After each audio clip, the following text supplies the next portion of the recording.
इस लेक्चर में हम एटॉमिक नंबर 72 से 80 तक के एलिमेंट्स के बारे में कुछ महत्वपूर्ण तथ्य जानने का प्रयास करेंगे। ये जो 72 से 80 तक के एटॉमिक नंबर के एलिमेंट्स हैं, ये सारे डी ब्लॉक एलिमेंट्स हैं। इसका मतलब ये हो गया, इसका इन एलिमेंट्स में जो अंतिम इलेक्ट्रॉन होता है ना, वो डी शेल ऑर्बिटल में जाता है। अब जैसा कि हम लोग डी शेल ऑर्बिटल के बारे में जानते हैं, तो उसमें 10 इलेक्ट्रॉन्स समायोजित हो सकते हैं। अब लेकिन यहां पे जब हम लोग 72 से 80 तक की बात कर रहे हैं, तो इसका मतलब क्या है? इसका मतलब साफ साफ यहां पर यह है कि इसमें तो केवल 9 एलिमेंट्स हैं। तो एक एलिमेंट जो मिसिंग है वो बेसिकली 57th एटॉमिक नंबर वाला एलिमेंट मिसिंग है, जो लैंथनम आपने पढ़ा था। बेसिकली डी ब्लॉक में उसको हम प्लेस करते हैं, लेकिन उसका बिहेवियर एफ ब्लॉक एलिमेंट्स के साथ में अधिक मिलता जुलता है।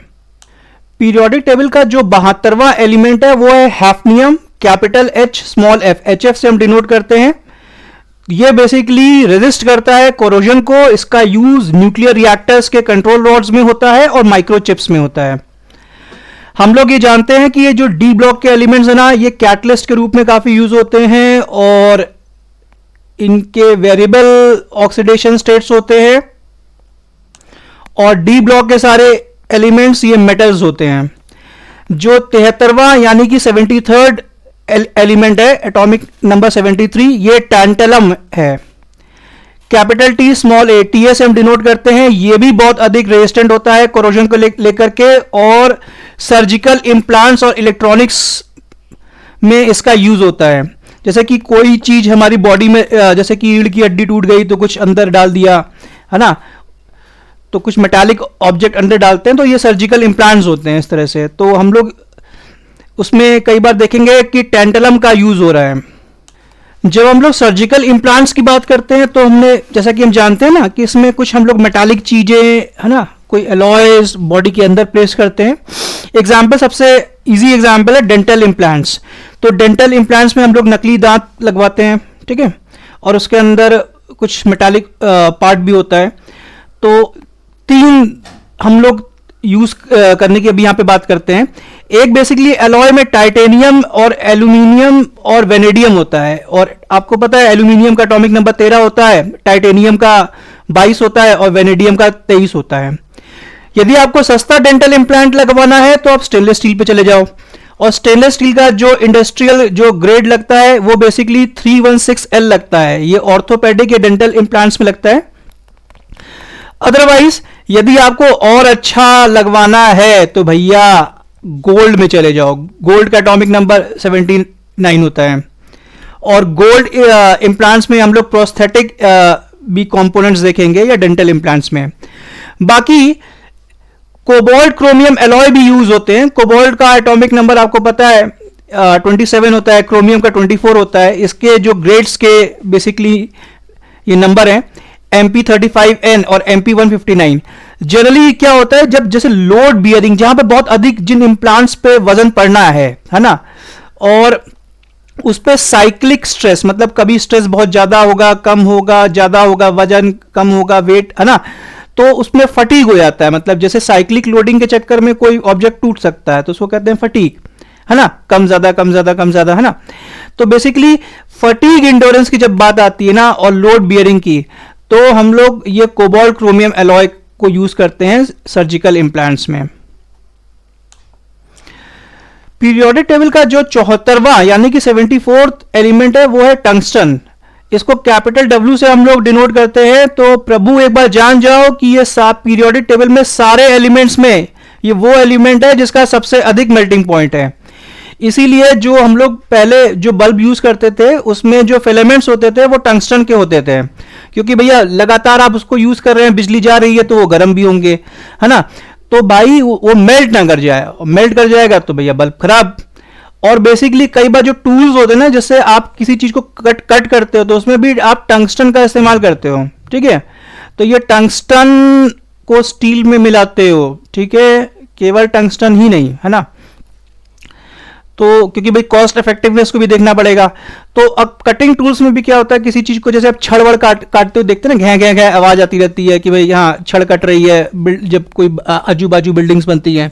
तो कटिंग टूल्स में क्या होता है, या आप कहीं जाइए, लेथ मशीन को देखिए, है ना, तो जो कटिंग टूल्स हैं लगातार कट कर रहे हैं तो गर्म हो जाते हैं, है ना। अब गर्म होकर खराब ना हो, उनकी स्ट्रेंथ भी अधिक होनी चाहिए, मेल्ट नहीं होना चाहिए, तो वहां पे टंगस्टन का उपयोग बहुत अधिक होता है। पीरियोडिक टेबल का जो 75वां एलिमेंट है, 75th एलिमेंट है, वो है रीनियम, कैपिटल आर स्मॉल ई, आर ई से हम डिनोट करते हैं। तो भाई ये इस पूरे ब्लॉक में यदि हम देखेंगे तो ये काफी रेयर होता है, ठीक है। टंगस्टन अधिक मिल जाएगा लेकिन ये कम मिलेगा, और ये हीट रेजिस्टेंट काफी ज्यादा होता है। अब भैया हीट रेजिस्टेंट मतलब बहुत गर्मी लगी तब भी भाई ऐसा ना हो इसके दम निकल जाएं। तो देखो जेट इंजन्स और थर्मोकपल्स, ये देखो यहां पर हीट का चक्कर है, तो यहां पर इसका यूज बहुत ज्यादा है, हीट अधिक झेल सकता है, तो थर्मोकपल्स और जेट इंजन्स में इसका उपयोग होता है। थर्मोकपल्स बेसिकली ये टेम्परेचर के सेंसर होते हैं जो बेसिकली वर्क करते हैं सीबेक इफेक्ट पर। मान लो दो अलग अलग मेटल्स, डिसिमिलर मेटल्स को हम लोग ज्वाइन करते हैं किसी जंक्शन पर, और उनको किसी टेम्परेचर डिफरेंस में हम सब्जेक्ट कर देते हैं, तो उसकी वजह से क्या होता है ना, वोल्टेज जनरेट हो जाती है। और ये जो वोल्टेज डिफरेंस होता है ना, ये बेसिकली टेम्परेचर डिफरेंस यदि अधिक रहेगा तो वोल्टेज डिफरेंस भी अधिक रहेगा। तो बेसिकली सीबेक इफेक्ट क्या है? सीबेक इफेक्ट एक फिनोमिना है जिसमें हम लोग ये बात करते हैं कि यदि टेम्परेचर डिफरेंस होगा अक्रॉस जंक्शन तो वोल्टेज डिफरेंस भी पैदा हो जाएगा। टेम्परेचर के डिफरेंस से वोल्टेज डिफरेंस पैदा होगा। तो भैया ये जो थर्मोकपल्स हैं इनकी बहुत अधिक यूटिलिटी है इंडस्ट्रीज में और साइंटिफिक सेटिंग्स में, है ना। ये वर्सेटाइल होते हैं, वाइड टेम्परेचर रेंज को ये मेजर कर लेते हैं और उनका कॉस्ट भी काफी कम होता है। तो भैया वोल्टेज डिफरेंस का मतलब टेम्परेचर डिफरेंस, और टेम्परेचर डिफरेंस का मतलब वोल्टेज डिफरेंस। तो बस समझ लो यही फंडा है, इसमें कहीं ना कहीं इस्तेमाल हो रहा है। इसीलिए फर्नेसेस में, है ना, भट्टियों में या इंजन्स में या कुछ हाई एंड अप्लायंसेस में थर्मोकपल्स का हम लोग उपयोग देखते हैं। थर्मोकपल्स का यूज बेसिकली ओवन्स में भी होता है, रेफ्रिजरेटर्स में भी होता है और दूसरे फूड प्रोसेसिंग इक्विपमेंट्स में भी होता है। जो 76वां एलिमेंट है पीरियोडिक टेबल का, दैट इज 76th एलिमेंट, वो है ओस्मियम, कैपिटल ओ स्मॉल एस। तो सारे एलिमेंट्स यदि पीरियोडिक टेबल के आप देखते हैं तो ये जो बंदा है वो डेंसेस्ट है, ठीक है। तो ये डेंसेस्ट एलिमेंट है, इसको फाउंटेन पेन की निब्स में भी यूज कर रहे हैं और इलेक्ट्रिकल कॉन्टैक्ट्स में भी। तो भाई फाउंटेन पेन के निब्स में हमने देख लिया 76 एटॉमिक नंबर वाला ओस्मियम भी यूज होता है, 77 एटॉमिक नंबर वाला इरिडियम भी यूज होता है और 79 एटॉमिक नंबर वाला गोल्ड भी यूज होता है। इसके पूर्व में हमने देखा था कि ये जो 44 एटॉमिक नंबर वाला रुथेनियम है वो भी फाउंटेन पेन की निब्स में यूज होता है। और जब सस्ते का मामला आ जाता है ना और काम चलाऊ और ठीक ठाक उसकी ड्यूरेबिलिटी एक्सेट्रा एक्सेट्रा, तो स्टेनलेस स्टील, ये फाउंटेन पेन में इसका उपयोग बहुत सबसे अधिक होता है। जो 77वां एलिमेंट है पीरियोडिक टेबल का 77 नंबर का, वो इरिडियम है, capital I small R, I R से हम इसको डिनोट करते हैं। ये भी भाई कोरोजन रेजिस्टेंट बहुत अधिक होता है। तो भैया डीप सी एक्सप्लोरेशन में जैसे कोई चीज जा रही है ना, मान लो सबमरीन्स जा रही हैं या स्पेस क्राफ्ट कंपोनेंट्स की बात हो रही है जो मतलब आसमान में स्पेस पे जा रहे हैं, तो भैया कोरोजन रेजिस्टेंस काफी अधिक होना चाहिए, इरिडियम का उपयोग होगा। तो बेसिकली यहां पे जो D block 3 D block elements हैं जो हम लोग इसमें 72 से 80 के बीच में जो बात कर रहे हैं, तो ये जो 77 है इरिडियम, 73 जो टेंटलम और 72 जो हैफनियम है, ये 3 के 3 element basically corrosion resistance property में, है ना, वृद्धि कर रहे हैं। पीरियोडिक टेबल का जो 78वां 78th एलिमेंट है वो है platinum, capital P small T. तो भैया ज्वेलरी भी बात होती है प्लैटिनम ज्वेलरी की, और हम लोग कई बार केमिस्ट्री के प्रैक्टिकल्स में जाते हैं तो प्लैटिनम वायर की बात आती है, तब बात होती है भैया ये तो गोल्ड से भी अधिक महंगा है। इसका उपयोग कैटालिटिक कन्वर्टर में भी होता है, इसके बारे में हम लोग ने चर्चा पहले भी कर ली है। और साथ साथ हम लोग ये देखेंगे इसकी और भी कई यूजेस हैं जो और डेप्थ में हम लोग आगे एक्सप्लोर करेंगे।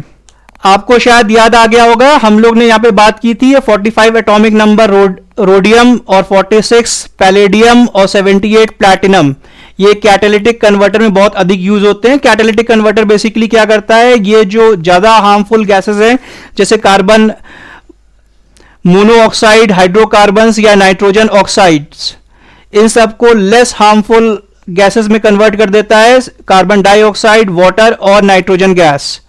और बाकी जब हम NOx को लिखते हैं तो आपको ये पता है नाइट्रोजन ऑक्साइड्स, ये इसमें इसकी फैमिली में कई मेंबर्स होते हैं, जिसमें for example nitric oxide NO होती है, नाइट्रस ऑक्साइड जिसको आप लाफिंग गैस भी कहते हैं N2O होती है, और नाइट्रोजन डाइऑक्साइड NO2 भी होती है। भैया ये जो तीनों एलिमेंट है ना, ये तीनों के तीनों एलिमेंट डी ब्लॉक एलिमेंट हैं। रोडियम, पैलेडियम और प्लैटिनम ये तीनों डी ब्लॉक के एलिमेंट्स हैं, ये डी ब्लॉक के मेटल्स हैं, ये कैटालिटिक कन्वर्टर्स में यूज हो रहे हैं। प्रभु मैं बार बार आपको बता रहा हूं, ये जो डी ब्लॉक के मेटल्स हैं, एलिमेंट्स हैं, ये एज ए कैटलिस्ट बहुत अधिक यूज होते हैं। और खास रीजन इसका ये है वेरिएबल ऑक्सीडेशन स्टेट और अन्य कई प्रॉपर्टीज हैं जिसकी वजह से ये एक अच्छे कैटलिस्ट होते हैं। जो कैटलिस्ट भैया होते हैं है ना, वो केमिकल रिएक्शन के रेट को घटाते हैं, बढ़ाते हैं, है ना, घटा सकते हैं, बढ़ा सकते हैं, लेकिन जनरली हम लोग जब बात करते हैं कैटलिस्ट की तो वो केमिकल रिएक्शन के रेट को बढ़ा देते हैं। और साथ ही साथ वो इस तरीके से काम करते हैं कि वो खुद कंज्यूम नहीं होते हैं, है ना, और रिएक्शन के कंप्लीट होने के बाद वो इन जनरल अनचेंज्ड रहते हैं। तो भैया जैसे दोस्तों में कैटलिस्ट का कोई काम करता है, दोस्ती बढ़ा देता है और कई बार दोस्ती को तबाह भी कर देता है। तो भैया ये डी ब्लॉक के एलिमेंट्स क्या होते हैं, ये रिएक्टेंट्स में झगड़ा करा करके निकल लेते हैं। पीरियोडिक टेबल का जो 79th एलिमेंट है वो गोल्ड है, इसको capital A small you AU से हम डिनोट करते हैं। आपको पता है भैया ये बहुत काम आता है, ठीक है। तो अब ये टार्निश नहीं करता है, ये अपने प्योर फॉर्म में नेचर में मिलता है। इसका यूज हम लोग इलेक्ट्रॉनिक्स में करते हैं।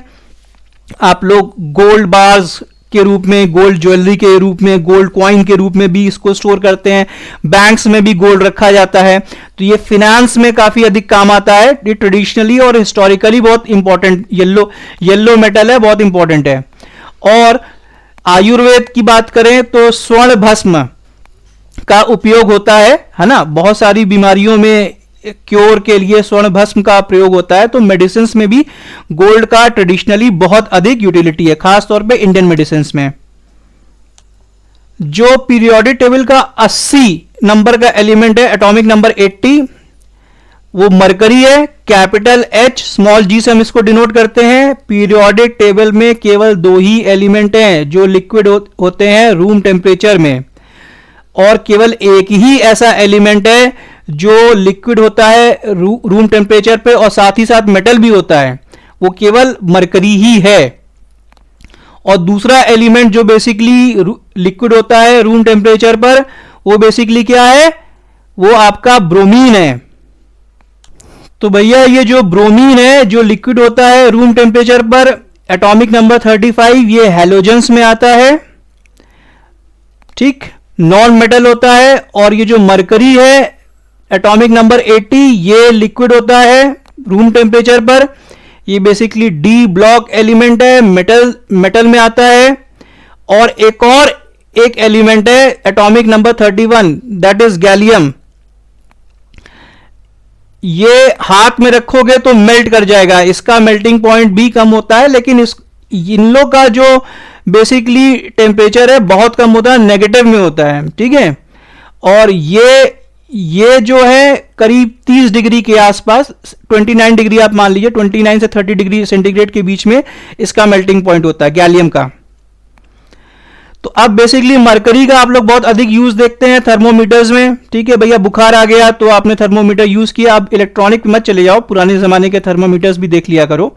और फ्लोरेसेंट लैंप्स, यहां पर मरकरी का बहुत अधिक यूज होता है, टॉक्सिक है, ठीक है। और बाकी एक मरकरी का आपने जो बैरोमीटर जो यूज करते थे ना, ठीक है, प्रेशर को नापने के लिए, तो वहां पर भी। Is this point clear?